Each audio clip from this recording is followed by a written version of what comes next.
Imagine करें कि आप एक मोटर बाइक पर बैठे हुए हैं और मोटर बाइक का इंजन पूरी तरह से गरज रहा है और motor bike 80 kilometre per hour की स्पीड के साथ आगे मूव कर रहा है।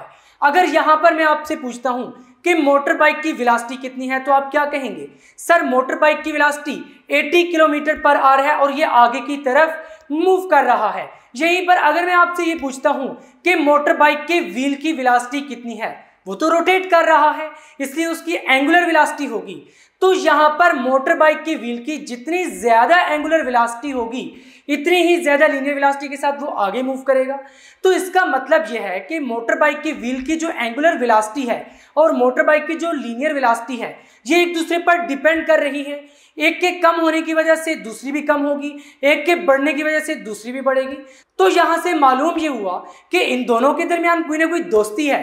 तो इसी शानदार से रिलेशनशिप को डिस्कस करने के लिए आज हम पढ़ने जा रहे हैं article relation between linear and angular velocities. ये article 11th class physics new book Punjab boards के chapter number 3 circular and rotational motion के आर्टिकल नंबर 3.1 का ही एक सब आर्टिकल है।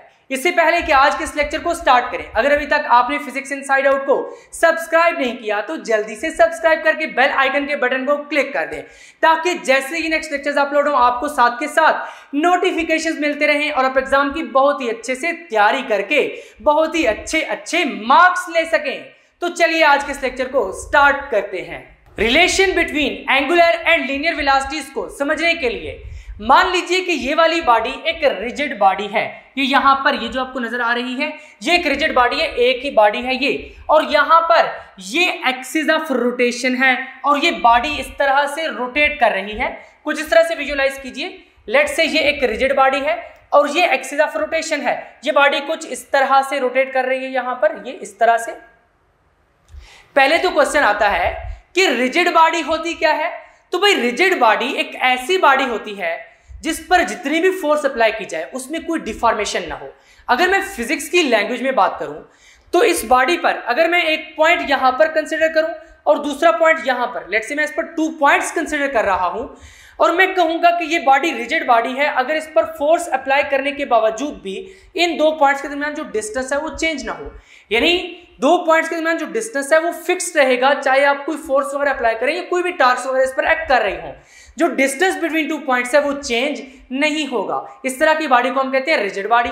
अब यहां पर मैं कंसीडर करता हूं कि इस बॉडी में एक पॉइंट है ये वाला और ये है पी पॉइंट। अब ये पॉइंट सेंट्रल पॉइंट है, इसको मैं ओ पॉइंट कह देता हूं। यहां से यहां तक ये जो डिस्टेंस है, ये कौन सा डिस्टेंस है? ओ पॉइंट से लेकर पी पॉइंट तक। इसी तरह यहां पर फिजिकली अगर हम देखें तो ये हमने कहा है कि एक्सिस ऑफ रोटेशन है। यहां पर मैं ओ पॉइंट कंसीडर कर रहा हूं और ये जो ग्रीन कलर का आपको यहां पे नजर आ रहा है, इसको थोड़ी देर के लिए आप पी पॉइंट कंसीडर कर लें। यहां पर एक इस तरह से रोटेट कर रहा है, इस तरह से रोटेट कर रहा है। अगर मैं आपके सामने इस तरह से विजुअलाइज करूं तो कुछ इस तरह से देखिए। अब ये जो पॉइंट पी है ये इस तरह से एक सर्कल को फॉर्म करेगा। ये पॉइंट पी इस तरह से एक सर्कल को फॉर्म करेगा और उस सर्कल का रेडियस क्या होगा? यहां ओ से लेकर पी तक। इसका मतलब है कि ओ से लेकर पी तक क्या हो जाएगा? रेडियस, और इसको हम क्या कह देंगे? आर। अब जो एक्सिस ऑफ रोटेशन है उसको हम किधर लेते हैं? यूजुअली जेड एक्सिस के अलोंग। जेड एक्सिस के अलोंग क्यों लेते हैं, इसकी क्या वजह है? लास्ट लेक्चर में मैंने आपको ये चीज बहुत ही डिटेल में एक्सप्लेन की थी कि किस तरह से हम इस तरह के सर्कुलर मोशन में X axis, Y axis, Z axis consider करते हैं। अगर वो वाला लेक्चर आपने सुना हुआ होगा तो ये चीज आपके लिए एकदम बहुत ही आसान हो जाएगी। यहां पर हमने कंसीडर ये किया है कि ये एक रिजिड बॉडी है और ये रिजिड बॉडी रोटेट कर रही है किस तरह से? जेड एक्सिस के अलोंग। इस तरह से, ये मान लीजिए ये जेड एक्सिस है, रिजिड बॉडी इस तरह से रोटेट कर रही है और रिजिड बॉडी जब रोटेट कर रही है तो इसकी वेलोसिटी कौन सी होगी? Angular velocity. और वो एंगुलर वेलोसिटी कितनी है? ओमेगा। मैं यहां पर लिख देता हूं कंसीडर ए रिजिड बॉडी, क्योंकि साथ साथ आप नोट्स भी प्रिपेयर करते रहे। जो नोट्स मैं आपको प्रिपेयर करवा रहा हूं आपने एज इट इज उठाकर रजिस्टर में लिखने हैं और यही नोट्स फिर आपने पेपर में भी लिखकर आने हैं, वहीं से आपको बहुत जबरदस्त मार्क्स मिलेंगे। ये नोट्स मैंने प्रॉपर एक स्ट्रक्चर्ड फॉर्म में बनाए हैं ताकि आपको याद करने में भी आसानी हो और हर चीज आपको बहुत ही अच्छे तरीके से समझ आ जाए। तो यहां पर कंसिडर ए रिजिड बॉडी, क्योंकि हमने क्या कहा है कि ये जो बॉडी है ये एक रिजिड बॉडी है, तो क्या लिखेंगे, कंसिडर ए रिजिड बॉडी। ये रिजिड बॉडी क्या कर रही है, रोटेट कर रही है about the z axis. Consider rigid body rotating about z axis, z axis के अबाउट रोटेट कर रही है, कितनी वेलोसिटी के साथ, with angular velocity omega, with angular velocity omega. Next हमने क्या कंसीडर किया है, इमेजिन पॉइंट P इन दी रिजिड बॉडी। बिल्कुल इसी तरह जिस तरह ये पॉइंट P हमने कंसीडर किया, अभी मैंने आपको बताया था कि फिजिकली आप ये कंसीडर करें कि ये जो ग्रीन वाला पार्ट है ये लेट से पॉइंट P है और रिजिड बॉडी इस तरह से रोटेट कर रही थी। ये point P along the circle move कर रहा है और ये जो OP है ये रोटेट कर रहा है इन दी प्लेन ऑफ सर्कल, जिस तरह के मैंने आपको फर्स्ट लेक्चर में बताया था इस चैप्टर में। तो क्या कहता है कि ये जो पॉइंट P है ये कितने डिस्टेंस पर है, पॉइंट O से R डिस्टेंस। क्यों R है, इसका रीजन मैंने अभी आपको दिया था।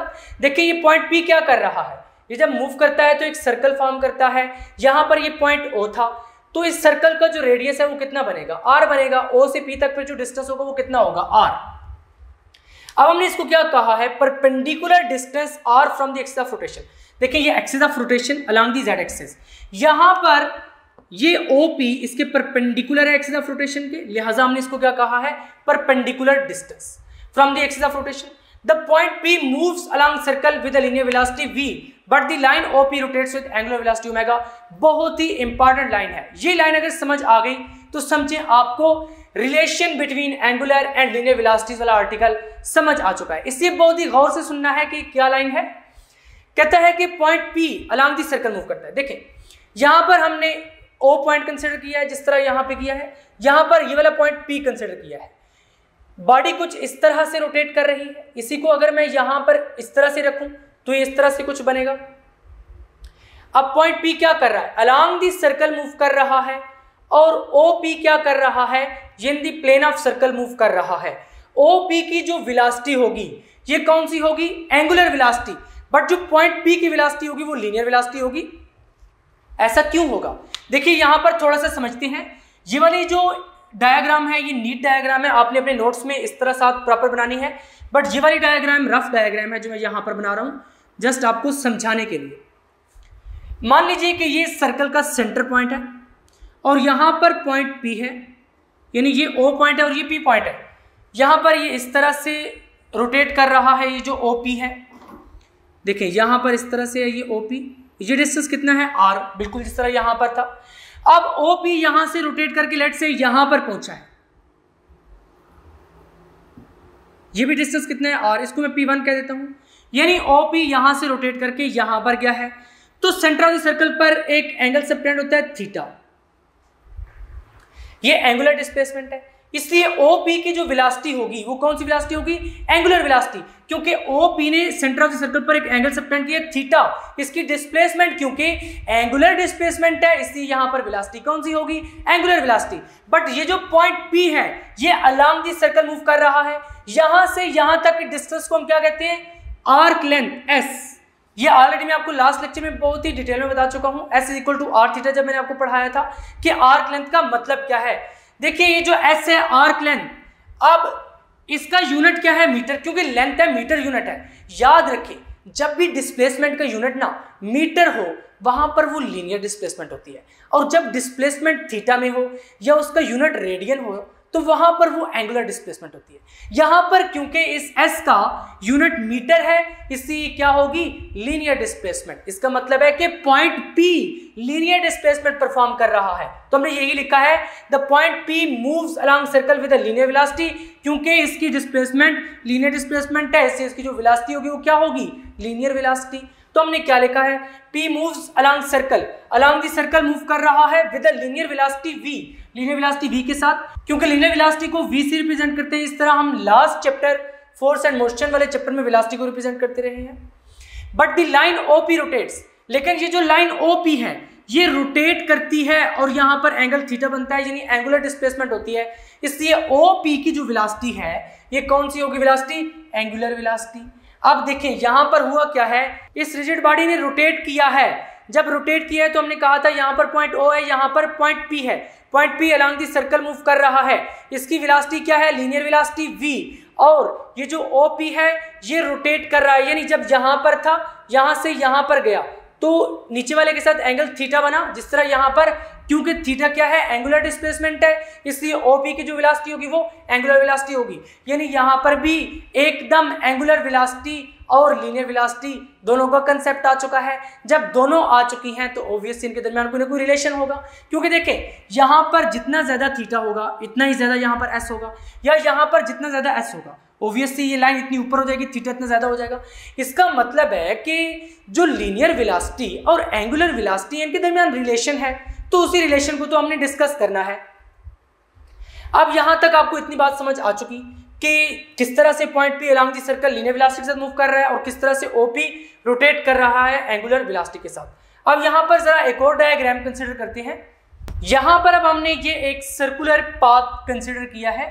देखिए यहां पर ये इस तरह से ये एक सर्कुलर पाथ है, यही सर्कुलर पाथ यहां पर ड्रा किया है। इसमें यहां पर ये एक्स एक्सिस है, ये वाई एक्सिस है, ये जेड एक्सिस है। अब आपने इसको किस तरह से विजुअलाइज करना है, देखिए फिजिकली ये यहां पर एक्स एक्सिस है, यहां पर वाई एक्सिस है, यहां पर जेड एक्सिस है। ये इसी चीज को यहां पर हमने ड्रा किया है। देखिए ये एक्स एक्सिस, ये वाई एक्सिस और ये जेड एक्सिस।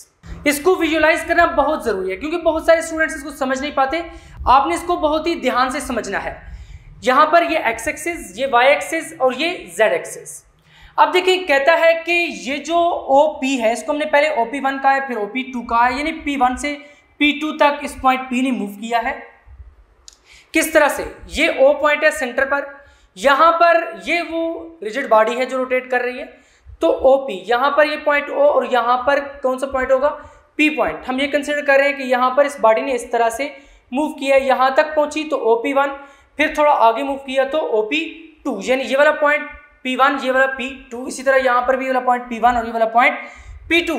देखिए यहां पर है तो ये OP1, अब ये वाला एक्स एक्सिस है, ये OP1 है, इनके दरमियान यहां पर जो एंगल बना है वो कौन सा एंगल है, इस तरह से जरा इसको विजुअलाइज कीजिए। देखें कुछ यहां पर, अब ये जो एंगल बना है ये कौन सा एंगल है, थीटा, उसको हमने यहां पर रिप्रेजेंट किया है। अब लास्ट लेक्चर में मैंने आपको ये भी बताया था कि यहां पर लेट से इसको आप θ1 कह दें, फिर एक्स एक्सिस का इसके साथ जो एंगल है वो θ2 कह दें, θ2 माइनस θ1 करके यहाँ पर ये डेल्टा थीटा आ जाता था। देखिए पहले इसने यहाँ तक मूव किया, लेट से मैं कहता हूँ यहाँ तक जब आया है तो ये θ1, यहाँ तक गया है तो एक्स एक्सिस का कितना हो गया एंगल, θ2। अब हमने फाइंड ये करना है कि यहाँ से यहाँ तक जब उसने मूव किया था तो सेंटर ऑफ द सर्कल पे कितना एंगल बना था। वो एंगल लास्ट लेक्चर में मैंने आपको बहुत ही डिटेल में एक्सप्लेन किया था कि डेल्टा थीटा बनता है और किस तरह से बनता है। सिमिलरली यहाँ तक जो इसने डिस्प्लेसमेंट कवर किया वो S1, फिर यहाँ तक जो किया वो S2, S2 माइनस S1 कितना हो जाएगा, डेल्टा S। इसलिए P1 से P2 तक जो डिस्प्लेसमेंट है वो डेल्टा S। यानी इन शॉर्ट बहुत अगर आप लेंथी बात ना करें तो OP1 और OP2 के दरमियान एंगल बन रहा है डेल्टा थीटा, और जो इनके दरमियान डिस्टेंस है P1 और P2 के दरमियान वो डेल्टा S है। तो यही हमने सपोज किया, suppose the point P moves along a distance P1 P2 is equal to delta S, कि जो पॉइंट P है वो मूव करता है यहाँ से यहाँ तक और कितना डिस्टेंस कवर करता है, डेल्टा S। ये P1 P2 के इक्वल है in time interval delta t। Obviously जब उसने कुछ डिस्टेंस कवर किया है तो उसको कुछ टाइम तो लगा है, और वो टाइम कितना है, delta t time. Delta t time मैंने आपको लास्ट लेक्चर में एक्सप्लेन किया था। ऑब्वियसली ये along the boundary of the circle move कर रहा है, इसलिए हमने यहाँ पर लिखा है boundary of circle. And during this time, और इसी टाइम इंटरवल के दौरान OP1 और OP2 के दरमियान जो एंगल बन रहा है वो कितना है, डेल्टा थीटा। इससे हमने क्या लिखा है कि during this time interval the reference line. अब देखिए एक्चुअली तो ये रिजिड बॉडी थी, उसके अंदर हमने एक लाइन कंसीडर किया OP, इसलिए हम इसको कह रहे हैं रेफरेंस लाइन। तो reference line OP covers N angular displacement delta theta radian. ये एंगुलर डिस्प्लेसमेंट कितनी कवर करती है, डेल्टा थीटा, और एंगुलर डिस्प्लेसमेंट का यूनिट क्या होता है, रेडियन, इसलिए हमने कहा है कि डेल्टा थीटा रेडियन कवर करती है। अब यहाँ पर ये डेल्टा थीटा और डेल्टा S आपस में किस तरह से रिलेटेड है, ये चीज मैंने आपको इसी चैप्टर के फर्स्ट लेक्चर में पढ़ाई थी, जहां पर मैंने आपको relation between angular displacement and linear displacement पढ़ाया था। वहां पर मैंने आपको बताया था कि S is equal to R theta, ये रिलेशन है एंगुलर डिस्प्लेसमेंट और लीनियर डिस्प्लेसमेंट में। तो वही रिलेशन हम यहाँ पर यूज करेंगे। तो यहाँ पर हम यही लिखेंगे, the relation between angular displacement and linear displacement is delta S is equal to R delta theta. R कौन सा है, ये रेडियस है, ओ से लेकर बाउंड्री ऑफ दी सर्कल तक। तो चलिए इसको लिखते हैं। तो क्या लिख दिया है अब यहां पर, the relation between delta S and delta theta is, तो वही वाला रिलेशन है जो ऑलरेडी हम पढ़ चुके हैं लास्ट लेक्चर्स में। Delta S is equal to R delta theta, क्योंकि वहां पर क्या था, S is equal to R theta. यहां पर एस की जगह पर क्या है, डेल्टा एस, और थीटा की जगह पर क्या है, डेल्टा थीटा। अब देखिए डेल्टा एस क्या है, चेंज इन लीनियर डिस्प्लेसमेंट, यानी यहां से यहां तक जो डिस्प्लेसमेंट है। और फिर ये जो डेल्टा थीटा है ये चेंज इन एंगुलर डिस्प्लेसमेंट है, ये डेल्टा थीटा, यहां से यहां तक ये जो डिस्प्लेसमेंट है ये डेल्टा थीटा है। अब देखिए कोई भी चेंज आने में, चेंज इन डिस्प्लेसमेंट या change in angular displacement, change आने में कुछ ना कुछ टाइम लगता है। बॉडी ने यहां से यहां तक मूव किया है, इसकी डिस्प्लेसमेंट में चेंज आया है डेल्टा एस। ये चेंज आने में कोई ना कोई टाइम तो लगा है, ऑब्वियसली लगा है, लेकिन यहां पर इस इक्वेशन में तो कोई टाइम का फैक्टर नजर ही नहीं आ रहा। यहां पर delta S change in linear displacement के लिए भी टाइम लगा है, चेंज इन एंगुलर डिस्प्लेसमेंट होने के लिए भी टाइम लगा है, बट यहां पर टाइम का कोई फैक्टर आपको नजर नहीं आ रहा। और हमने डिराइव क्या करना है, relation between angular and linear velocities. यहां पर ये लीनियर वेलोसिटी तभी बनेगी जब इसके नीचे डेल्टा टी होगा, क्योंकि लीनियर वेलोसिटी क्या होती है, rate of change of linear displacement. Change of linear displacement तो है, बट टाइम रेट, यानी यहां पर टाइम का फैक्टर होना चाहिए, यहां पर भी टाइम का फैक्टर होना चाहिए। जब इसमें टाइम का फैक्टर नहीं है तो हम खुद से यहां पर टाइम का फैक्टर डालेंगे। किस तरह से डालेंगे, देखिए इक्वेशन के एक साइड पर जो काम करना है वही काम अपने दोनों साइड पर करना है। किसी भी इक्वेशन को बैलेंस रखने के लिए लाजमी है कि जो काम आप इक्वेशन के एक साइड पर करेंगे वही काम अपने इक्वेशन की दूसरी साइड पर भी करना है। अगर आप एक साइड पर सिर्फ करेंगे तो जो इक्वल है ना दरमियान में, वो मेंटेन नहीं रहता। इसलिए जो काम इस साइड पर करेंगे वही काम आप इस साइड पर भी करेंगे। तो यहां पर फिर हम कर इस तरह से देते हैं कि दोनों साइडों पर डेल्टा टी से डिवाइड कर देते हैं, फिर यहां पर टाइम भी इन्वॉल्व हो जाएगा। तो किस तरह से लिखेंगे, dividing both sides by delta T, both sides by delta T. तो डेल्टा टी से डिवाइड कर दें, delta S over delta T is equal to R delta theta over delta T. अब देखिए हमें बेसिकली चाहिए क्या, relation between angular and linear velocity. Angular velocity क्या होती है, ओमेगा। लीनियर वेलोसिटी क्या होती है, v। अब इनके रिलेशंस हम ऑलरेडी लास्ट सेक्शन में पढ़ चुके हैं कि एंगुलर वेलोसिटी को फाइंड करने के लिए क्या रिलेशन है, क्या फार्मूला है, लीनियर वेलोसिटी को फाइंड करने के लिए क्या है। देखिए एंगुलर वेलोसिटी का जो हमने फार्मूला पढ़ा था वो क्या था, limit delta T approaches to zero delta theta over delta T, यही वाला रिलेशन था। और v का क्या था, limit delta T approaches to zero delta S over delta T. क्योंकि एंगुलर वेलोसिटी किस तरह से हम डिफाइन करते हैं, rate of change of angular displacement. Linear velocity क्या है, rate of change of linear displacement. आप कहेंगे सर यहां पर आपने limit delta T approaches to zero क्यों लगाया है, तो ये ऑलरेडी मैं आपको लास्ट लेक्चर में समझा चुका हूं, क्योंकि ये वेलोसिटी है एट एनी इंस्टेंट और ये भी वेलोसिटी एट एनी इंस्टेंट। ये है angular velocity at any instant, ये है linear velocity at any instant. अगर सिर्फ आप डेल्टा थीटा और डेल्टा टी लेंगे तो वो ओमेगा एवरेज होगा, बट हमें ओमेगा चाहिए, तो ओमेगा क्या है, limit delta T approaches to zero delta theta over delta T. अब यहां पर क्या हम इसको v लिख सकते हैं और इसको ओमेगा लिख सकते हैं, तो नहीं लिख सकते, क्योंकि यहां पर पहले हमें लिमिट्स अप्लाई करनी होंगी। डायरेक्टली अगर लिखें तो ये आपके पास क्या चीज है, v एवरेज, और ये क्या है, ओमेगा एवरेज, यानी एवरेज लीनियर वेलोसिटी और एवरेज एंगुलर वेलोसिटी। बट हमें क्या निकालना है, इंस्टेंटेनियस एंगुलर वेलोसिटी और इंस्टेंटेनियस लीनियर वेलोसिटी। तो यहां पर फिर क्या करेंगे, दोनों तरफ लिमिट अप्लाई करेंगे, क्योंकि हमने क्या रूल पढ़ा है, जो इक्वेशन के एक साइड पर काम करेंगे वही काम इक्वेशन की दूसरी साइड पर भी करेंगे।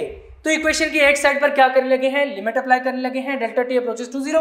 दूसरी साइड पर भी क्या करेंगे, limit delta T approaches to zero apply कर देंगे। अब delta T approaches to zero का मतलब क्या है, ये ऑलरेडी मैं आपको लास्ट लेक्चर में बहुत ही डिटेल में एक्सप्लेन कर चुका हूं। मैंने आपको प्रॉपर इसका फिजिकल मीनिंग बताया था, इसलिए अगर आपने वो वाला लेक्चर अभी तक नहीं सुना तो उसका लिंक आपको डिस्क्रिप्शन में मिल जाएगा और इसके साथ साथ कमेंट सेक्शन में मिल जाएगा, वहां से आप इजीली असेस कर सकते हैं। तो यहां पर अब मैं लिमिट अप्लाई करने जा रहा हूं, अप्लाइंग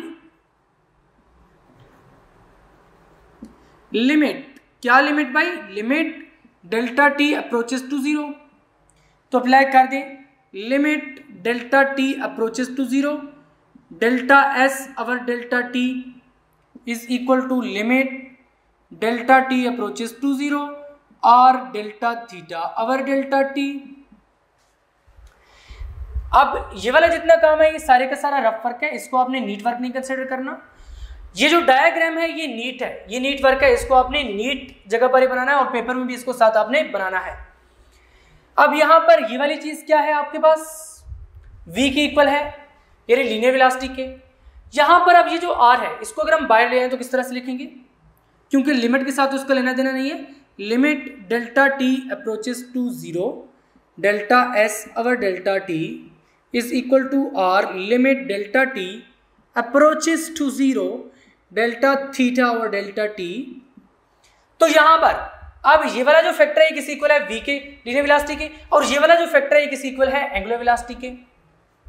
नीचे आप अच्छा सा करके एक जुमला लिखेंगे किस तरह से, सिंस। अब इन सेंटेंस को आपने लाजमी लिखना है, इनको छोड़ना नहीं है क्योंकि ये प्रॉपरली काउंट होते हैं। अगर आप ये नहीं लिखेंगे तो वहां पर फिर 1-2 नंबर कट सकते हैं लॉन्ग क्वेश्चन में, अगर लिखेंगे तो वहां पर फिर आपको मैक्सिमम मार्क्स मिल सकते हैं बहुत ही आसानी से। तो क्या लिखेंगे, since limit delta T approaches to zero, delta S over delta T is equal to v and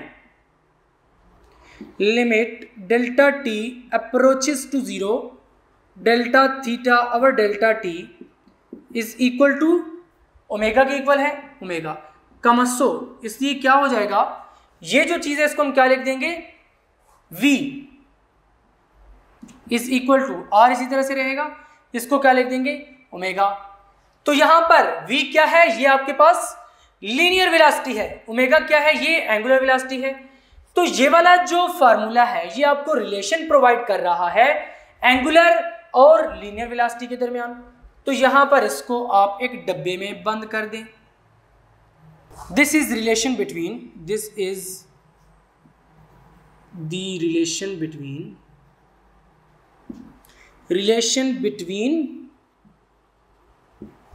linear and angular velocity, linear and angular velocity।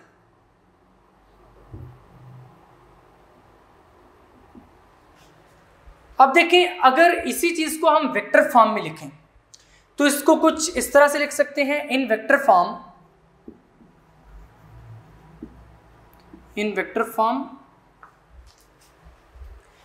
v vector is equal to omega vector cross r vector. ये है इसकी vector form. जिस तरह हम लिखते थे w is equal to force multiply displacement यानी work force और डिस्प्लेसमेंट, उसको लिखते थे f डॉट d।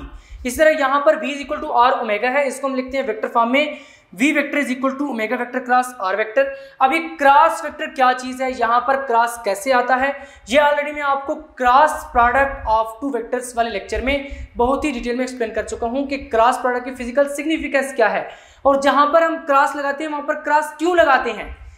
अगर ये चीज आप प्रॉपरली समझना चाहते हैं कि यहाँ पर क्रॉस क्यों लगाया है, यहाँ पर क्रॉस का मीनिंग क्या है, तो आप वो वाला लेक्चर सुन लीजिए, वहां पर आपको इसकी प्रॉपर डिटेल मिल जाएगी।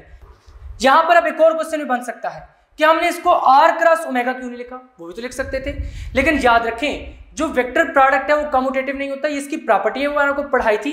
वेक्टर प्रोडक्ट में अगर a vector cross b vector को आपने लिखना है तो वो लिखेंगे a vector cross b vector is equal to minus b vector cross a vector, यानी a वेक्टर और b वेक्टर का जो क्रॉस प्रोडक्ट है ये कम्यूटेटिव प्रॉपर्टी को होल्ड नहीं करता। इसलिए यहां पर अगर आप r क्रॉस ओमेगा लिखेंगे तो आपको साथ माइनस लगाना पड़ेगा। एनीहाउ यहां तक लीनियर और एंगुलर वेलोसिटी के दरमियान रिलेशनशिप वाली बात कंप्लीट होती है। अब एक और बहुत ही इंपॉर्टेंट कंसेप्ट है, यही जो लीनियर वेलोसिटी है ना, इसको हम कहते हैं टेंजेंशियल वेलोसिटी। अब टेंजेंशियल वेलोसिटी का क्या मतलब है, टेंजेंट का क्या मतलब है, चलिए इसको समझते हैं। एंगुलर वेलोसिटी और लीनियर वेलोसिटी के दरमियान रिलेशनशिप की जो वेक्टर फॉर्म है ये बहुत ही इंपॉर्टेंट है, v vector is equal to omega vector cross r vector. यहां पर अब बहुत से स्टूडेंट्स के ज़हन में ये बात रहती है कि क्रॉस से यहां पर क्यों आया है, डॉट क्यों नहीं आया। भाई एक लॉजिकल क्वेश्चन है, आपके ज़हन में आ सकता है। तो देखिए ये दो वेक्टर्स हैं ओमेगा वेक्टर और r वेक्टर, इनको हमने मल्टीप्लाई किया है, एज ए रिजल्ट हमें क्या मिलना चाहिए, v।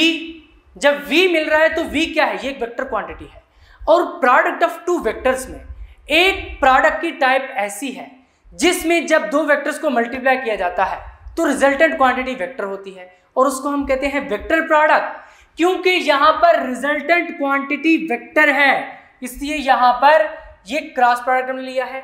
जब इन दोनों का क्रॉस प्रोडक्ट लेंगे तो आपको यहां पर लीनियर वेलोसिटी मिलेगी और लीनियर वेलोसिटी क्या है, ये एक वेक्टर क्वांटिटी है, वी वेक्टर। अब बात आती है कि लीनियर वेलोसिटी भी वेक्टर है, एंगुलर वेलोसिटी वेक्टर है और ये आर भी वेक्टर है। आखिर इनकी डायरेक्शंस क्या क्या हैं? हर वेक्टर की कोई ना कोई डायरेक्शन तो होती है, तो फिर इनकी डायरेक्शंस क्या है? देखें, ये जो आर है ये एक्चुअली क्या है, पोजीशन वेक्टर। अगर यहां पर मैं एक सर्कल कंसीडर करूं, सर्कुलर पाथ है ये, यहां पर ये ओ पॉइंट है, यहां पर ये पी पॉइंट है, यहां से यहां तक का जो डिस्टेंस था वो कितना था, आर। अब इसी को हम यहां पर कह सकते हैं कि ये पोजीशन वेक्टर है और इसको हम आर वेक्टर लिख सकते हैं, पोजीशन वेक्टर। और यहां पर आपको समझ आ चुका कि इसकी डायरेक्शन क्या है। अब बात आती है ओमेगा वेक्टर और वी वेक्टर, यानी एंगुलर वेलोसिटी और लीनियर वेलोसिटी की डायरेक्शंस क्या क्या हैं। जब वेक्टर है तो डायरेक्शंस तो होंगी ना। फिर ओमेगा वेक्टर की डायरेक्शन किधर है? देखिए, एंगुलर वेलोसिटी की डायरेक्शन निकालने के लिए हम राइट हैंड रूल को यूज करते हैं। जिस तरह के लास्ट लेक्चर में मैंने आपको बताया था कि आपने अपनी फिंगर्स को उसी डायरेक्शन में कर्ल करना है जिस तरफ की रोटेशन हो रही है। साथ के साथ आपने एक्सिस ऑफ रोटेशन को अपने दाएं हाथ में पकड़ना है, तो जो आपका थंब होगा वो इंडिकेट करेगा कि डायरेक्शन क्या है इस एंगुलर वेलोसिटी की। इन दोनों की बात तो होगी। अब बात आती है कि ये जो वी वेक्टर है, लीनियर वेलोसिटी, इसकी डायरेक्शन क्या होगी। Body along the circle move कर रही है और वहां पर जो पॉइंट पी है इसकी जो वेलोसिटी है, हमने कहा था कि लीनियर वेलोसिटी है वी, ये जो वी वेक्टर है इसकी डायरेक्शन क्या है। अब बेसिकली यही यहां पर समझने वाली बात है। मान लीजिए ये एक सर्कुलर पाथ है और ये वो पॉइंट पी है जो कि इस सर्कुलर पाथ के अलोंग मूव कर रहा है। देखिए यहां पर इस तरह से मूव कर रहा था ये पॉइंट पी सर्कुलर पाथ में। अब लेट्स से ये पॉइंट पी यहां पर है, इसकी जो लीनियर वेलोसिटी है उसकी डायरेक्शन क्या है। देखें, यहां पर है, अभी ये आगे मूव करना चाहता है तो इसकी डायरेक्शन ये है, फिर यहां पर है तो इसकी डायरेक्शन ये है, यहां पर है तो इसकी डायरेक्शन ये है। हमने इसको खुद बाउंड करके रखा हुआ है ना, क्योंकि यहां पर ये एक रॉड अटैच्ड है, इसको हम एक रॉड कंसीडर कर रहे हैं जिसकी वजह से बाउंड है आगे सर्कल मूव कर रहे हैं। अगर वो रॉड या वो स्ट्रिंग जो हमने बांधी हुई है वो टूट जाए तो ये किधर जाएगा, इसी तरफ जाएगा। अगर यहां पर है तो इसका मतलब है कि जो लीनियर वेलोसिटी है उसकी डायरेक्शन इसी तरफ है। और इस तरफ डायरेक्शन का क्या मतलब है? देखिए, अगर ये सर्कुलर पाथ है तो सर्कल को जो लाइन एक पॉइंट पर टच करती हुई गुजरती है उसको हम कहते हैं टेंजेंट टू द सर्कल। तो यहां पर अगर ये पॉइंट पी होगा और इसकी लीनियर वेलोसिटी की डायरेक्शन इस तरफ होगी तो इसका मतलब है कि ये टेंजेंट टू द सर्कल है। तो लीनियर वेलोसिटी हमेशा टेंजेंट टू द सर्कल होती है, इसी वजह से हम इस वेलोसिटी को कह रहे हैं टेंजेंशियल वेलोसिटी। तो यहां पर फिर हमने लिखा है the velocity with which point P is moving on the circumference. ये सर्कमफेरेंस ऑफ द सर्कल है कि वो वेलोसिटी जिसके साथ ये पॉइंट P मूव कर रहा है along the circumference of the circle has magnitude v। इस वेलोसिटी का जो मैग्नीट्यूड है वो तो v है, बट इसकी डायरेक्शन क्या है, along the tangent to the circle. ये हमेशा टेंजेंट टू द सर्कल होती है। और यही बात मैंने आपको फर्स्ट लेक्चर में बताई थी कि सर्कुलर मोशन में हमेशा जो बॉडी की डायरेक्शन ऑफ मोशन है वो चेंज होती रहती है, कंटिन्यूसली चेंज होती रहती है और वो टेंजेंट टू द सर्कल होती है। अब यहाँ पर अगर पॉइंट P है तो इसकी डायरेक्शन इधर होगी, अब अगर पॉइंट P यहाँ पर है तो इसकी डायरेक्शन इधर होगी और हमेशा ये किधर रहती है, tangent to the circle.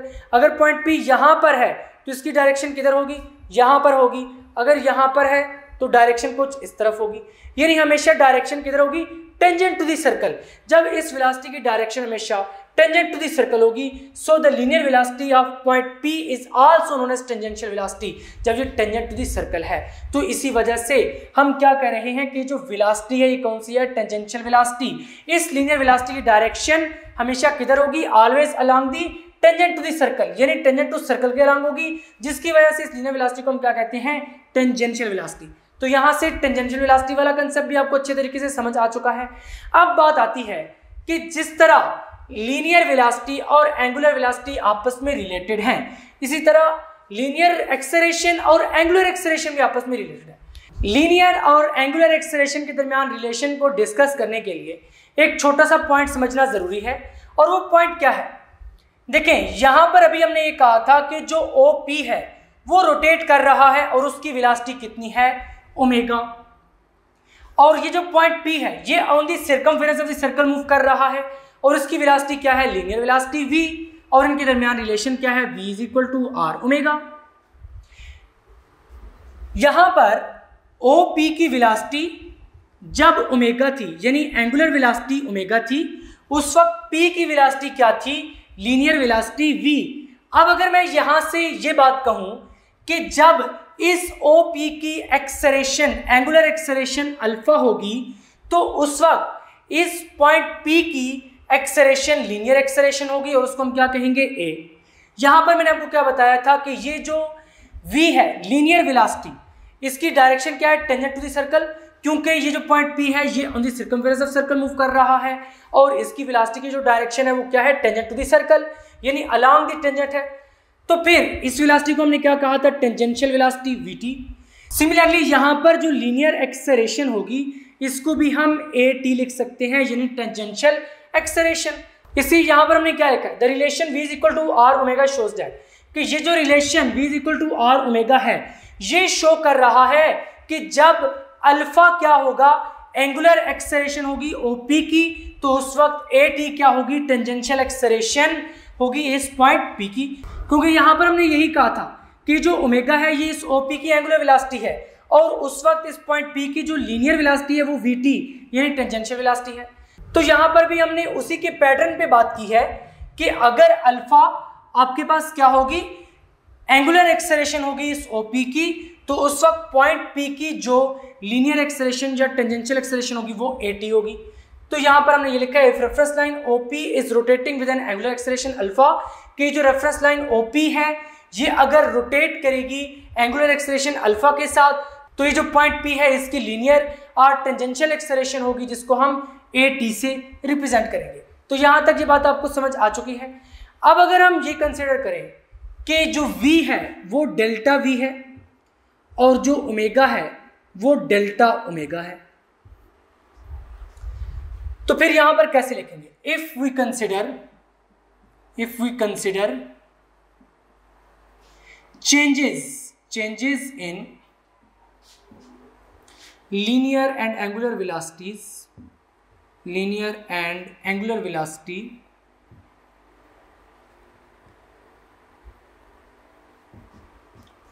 can write, तो हम लिख सकते हैं, we can write किस तरह से लिख सकते हैं कि यहां पर v की जगह पे डेल्टा v लगा दें, delta v is equal to r omega था तो ओमेगा की जगह पे क्या लगा दें, delta omega, r delta omega. अब यहां पर भी हमने डेल्टा v लिखा है और डेल्टा ओमेगा लिखा है, यानी change in linear velocity, change in angular velocity. तो चेंज आने में क्या लगता है, टाइम लगता है, तो यहां पर भी हमें टाइम वाला फैक्टर इन्वॉल्व करना पड़ेगा। और वैसे भी हमने क्या करना है, एंगुलर और लीनियर एक्सेलरेशन के दरमियान रिलेशन निकालना है। तो लीनियर एक्सेलरेशन क्या होती है, rate of change of linear velocity, यानी यहां पर टाइम लगाएंगे तभी ये rate of change of linear velocity बनेगा। सिमिलरली यहां पर भी नीचे टाइम लगाएंगे तभी ये rate of change of angular velocity बनेगा। तो क्या करेंगे, दोनों साइडों पर डेल्टा टी से डिवाइड कर देंगे, डिवाइडिंग, ये भी उसी पैटर्न पर हो रहा है जिस तरह की अभी हमने लीनियर और एंगुलर वेलोसिटी के दरमियान रिलेशनशिप के केस में बात की थी। तो यहां पर क्या लिखेंगे, dividing both sides by delta T, दोनों साइड्स को डेल्टा टी से डिवाइड कर दें तो क्या हो जाएगा, delta we over delta T is equal to R delta omega over delta T. अब यहां पर हमने बेसिकली फाइंड क्या करना है, एंगुलर और लीनियर एक्सेलरेशन के दरमियान रिलेशन। तो यहां पर ये क्या है, ये लीनियर एक्सेलरेशन तो है बट एवरेज लीनियर एक्सेलरेशन है। इंस्टेंटेनियस लीनियर एक्सेलरेशन क्या होती है, a इज इक्वल टू, उसमें हम लिमिट लगा देते हैं जिस तरह के लास्ट लेक्चर में मैंने आपको बताया था, limit delta T approaches to 0, delta we over delta T. और सिमिलरली एंगुलर एक्सेलरेशन क्या हो जाएगी, limit delta T approaches to 0, delta omega over delta T. यानी कुछ इस तरह का ये रफ वर्क है। यहां पर अब देखिए तो लिमिट नहीं है दोनों साइड्स पे, क्योंकि हमने क्या करना है, a और अल्फा के दरमियान रिलेशन निकालना है। इसको हम a तभी लिखेंगे जब यहां पे लिमिट होगी, इसको भी अल्फा तब लिखेंगे जब यहां पर लिमिट होगी। तो इट्स मीन हमें लिमिट अप्लाई करनी पड़ेगी, delta T approaches to 0।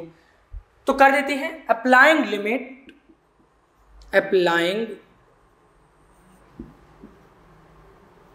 limit delta t approaches to 0, लगा दीजिए limit delta t approaches to 0, delta v our delta t is equal to limit r delta omega our delta t, और यहाँ पर क्या है delta t approaches to 0. This implies that, आगे लिख लेते हैं, आपने स्टेप नीचे स्टेप करना है क्योंकि यहाँ पर स्पेस कम है इसलिए मैं आगे कर रहा हूं. तो क्या लिखेंगे, limit delta T approaches to 0, delta we over delta T is equal to, r का लिमिट से लेना देना नहीं है, इसको बाहर लिख लें, r limit delta T approaches to 0, delta omega over delta t, delta omega over delta T. अब limit delta T approaches to 0, delta we over delta t, ये किसकी इक्वल है, ए की इक्वल है. तो हम यहां पर पहले लाइन लिखेंगे, since limit delta T approaches to 0, delta we over delta T is equal to a, इसको आप ए टी कह दें क्योंकि टेंजेंशियल एक्सेलरेशन हमने यहां पर ए टी कहा हुआ है इसी लीनियर एक्सेलरेशन को, and limit delta T approaches to 0, delta omega over delta T is equal to alpha, क्योंकि ये एंगुलर एक्सेलरेशन है. एंगुलर एक्सेलरेशन किस तरह से डिफाइन करते हैं, rate of change of angular velocity, जब यहाँ पर एंगुलर वेलोसिटी होगी तो ये एंगुलर एक्सेलरेशन, जब यहाँ पर लीनियर वेलोसिटी होगी तो ये लीनियर एक्सेलरेशन. तो किस तरह से लिखेंगे, कमा सो ये क्या बन जाएगा, a इज इक्वल टू यहाँ पर r, इसी तरह से ये चीज किसकी इक्वल है, अल्फा की इक्वल है तो आप अल्फा लिख दें. तो यहाँ पर ये क्या बन गया है, relation between linear acceleration and angular acceleration. यहां पर अब ये a क्या था, ये भी ए टी था, तो यहां पर आपने क्या लिखना है, A T is equal to R alpha. A T क्या है, ये टेंजेंशियल एक्सेलरेशन या फिर इसी को हम कहते हैं लीनियर एक्सेलरेशन, क्योंकि पहले हमने अभी बात की है कि लीनियर वेलोसिटी को ही हम टेंजेंशियल वेलोसिटी कह रहे हैं जब ये point P along the circle move कर रहा था. तो यहां पर भी लीनियर एक्सेलरेशन को ही हम टेंजेंशियल एक्सेलरेशन कह रहे हैं. तो यहां पर ए टी लिखें या ए लिखें, एक ही बात है. ए टी लिखना है तो आप ए टी लिख दें, ए लिखना है तो ए भी लिख सकते हैं. उसी के साथ ही आप हेडिंग लगाएंगे वेक्टर फॉर्म, वेक्टर फॉर्म की हेडिंग लगाकर नीचे इसकी वेक्टर फॉर्म लिख देंगे. तो किस तरह से लिखेंगे, इन वेक्टर फॉर्म